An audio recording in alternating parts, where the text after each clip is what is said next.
ఉడిపి క్షేత్రంలో ద్వైతమత ప్రవర్తకులు మధ్వాచార్యుల వారు సముద్రపుటొడ్డుని నిలబడి ఉండగా తుఫాను వచ్చి ఓడొకటి మునిగిపోతారు. ఆ ఓడలో ఉన్నవాడు విదేశీయుడు.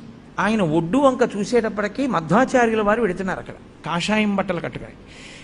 ఈ దేశంలో కాషాయం బట్ట కట్టుకున్న వాళ్ళు చాలా శక్తివంతులని చెప్తారు అని అతను అక్కడి నుంచి అరిచాడు ఒడ్డుకి. రక్షించండి రక్షించండి రక్షించండి అని మధ్వాచార్యుల వారిని చూసి అరిచాడు. మధ్వాచార్యుల వారు పైనున్న అంగీ తీసి ఒక్కసారి ఆకాశం వంక చూసి ఆగో అన్నారు. ఆగిపోయింది తుఫాను. సముద్రం వెంటనే ప్రశాంతపడిపోయింది. అతను వెంటనే పడవలో ఒడ్డుకొచ్చి మధ్వాచార్యుల వారి కాళ్ళ మీద పడ్డాడు. మహానుభావ, ఒక్కసారి ఈ పడవలో నా ఓడలోకి వచ్చి మీకు ఏది కావాలో అది తీసుకోండి. ఆయన వెళ్ళి ఓడలోకి దిగి ఒక చందనపు దొంగ ఒకటి కనపడింది. కృష్ణుడే బాలకృష్ణ స్వరూపాన్ని పొందాడు. అది తదనంతర కాలంలో యుగాలు మారిపోయినప్పుడు ఒక చోట పడిపోయి ఉండిపోయింది. అది ఆ చందనపు దొంగలోకి వెళ్ళిపోయింది.